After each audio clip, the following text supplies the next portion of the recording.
Oh, thank f*** come back. That is the last time I sneak into someone's shed. At least life can return to normal now. Oh, for fuck!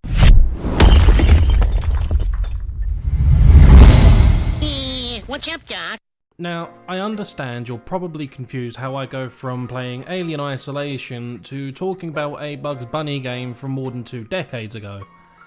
And while I wish I could tell you it's a long story, it really isn't. This video was actually requested by a viewer called Tyler-M, and I jumped at the chance to review this game.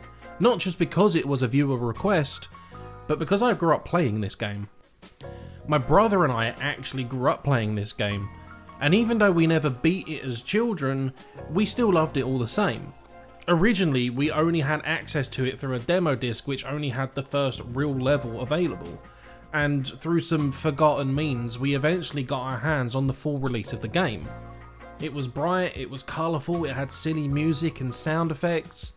The gameplay was super simple and easy for an 8-year-old and a 5-year-old to pick up.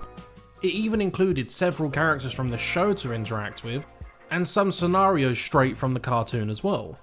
And it was great. Or so I remember. Sorry, Tyler. Bugs Bunny Lost in Time was released here in the UK on the 29th of June 1999, and the whole world went, it's alright. With most everyone agreeing that the PlayStation version, the version we're talking about today, was the superior version. But that didn't really mean much. Now, the game obviously follows Bugs Bunny, and in this game he is voiced by Billy West. He stumbles across a time machine in a shed and accidentally launches himself through space-time, only to end up nowhere in a sort of time limbo. This world is inhabited by the first of many characters brought over from the shows, Merlin of Monroe. Merlin explains the premise of the game about hopping from level to level collecting time clocks in an attempt to unlock other future time periods and ultimately get home. He then lets you loose around nowhere to experience the tutorial before flinging you back into the time void to start your adventure in the Stone Age. Each era offers a slew of levels and minigames ranging from your standard platforming and exploration to levels where you're driving cars and stuff. And aside from collecting clocks in the levels, you can also collect golden carrots. Unlike normal carrots which just act as your health, golden carrots are a sort of premium item that after collecting a specific amount will unlock other clocks around the game's hub worlds, sort of like the red coins in Mario games, but spread over multiple levels. And at certain other points in the game, you can collect special abilities, ranging from a super jump or musical talent? Scattered around the levels are tiles you can stand on, and using an ability here will either allow you access to more areas in the levels or trigger certain events to earn more clocks. Level design is admittedly a bit all over the shop. One minute you're playing through a linear level with some deviations like Wabbit on the Run, the Big Bank Withdrawal or Which Way to Albuquerque, and the next you're in a more open area like Carrot Henge Mystery. The worst of which for me is the Carrot Factory, the overall worst level in the game. Now, I'm not one to bash game developers for wanting to have variety in their games, but there is such thing as too much. In my opinion, I say you could take any of the 21 levels and reduce them down to maybe 15, removing at least one level from each era and just outright removing Carrot Factory, cause f*** Carrot Factory can suck my carrot. The hub worlds and levels themselves are all visually distinct from each other with some exceptions, but nothing too distracting or noticeable. And they are, for the most part, pretty nice to look at. Lost in Time tries to replicate the unique art style from the Looney Tunes show, and for the most part I have to say, it's pretty spot on. It has that unique exaggerated look that the cartoon had, where elements in the environments and backgrounds are warped and shaped oddly. And the colour palettes for each level are perfect, ranging from the super saturated oranges, reds and greens from the first level Wabbit on the Run, all the way up to the dark and inky blacks and the muted greys and blues of Dimension X. Anyone could look at this game and say, "That's a Looney Tunes!" Fucking kill me. And the models for the other characters in the game look really good as well. And again, there is some PS1 jank there with clothes and textures clipping through each other, but this game's 21 years old, there's no reason to be nitpicky.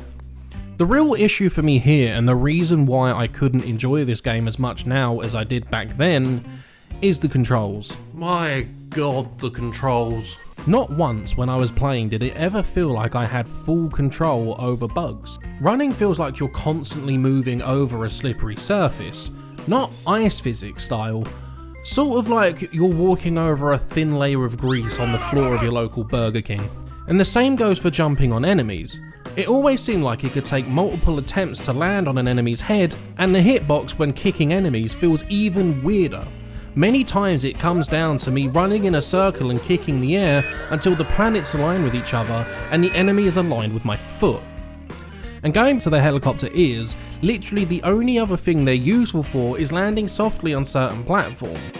Sneaking is more or less never used, and the roll and rabbit holes I felt weren't really used that much either.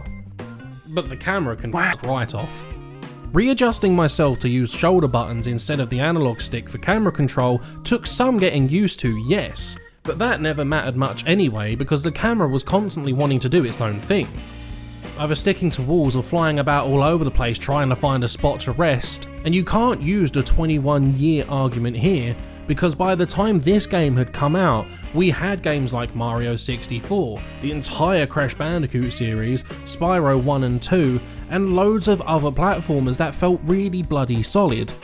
And with a company like Warner Bros. Funding a game based on what is arguably their most iconic character, you'd think they'd put a little bit more time and attention into making sure that the controls for a platforming game were super tight.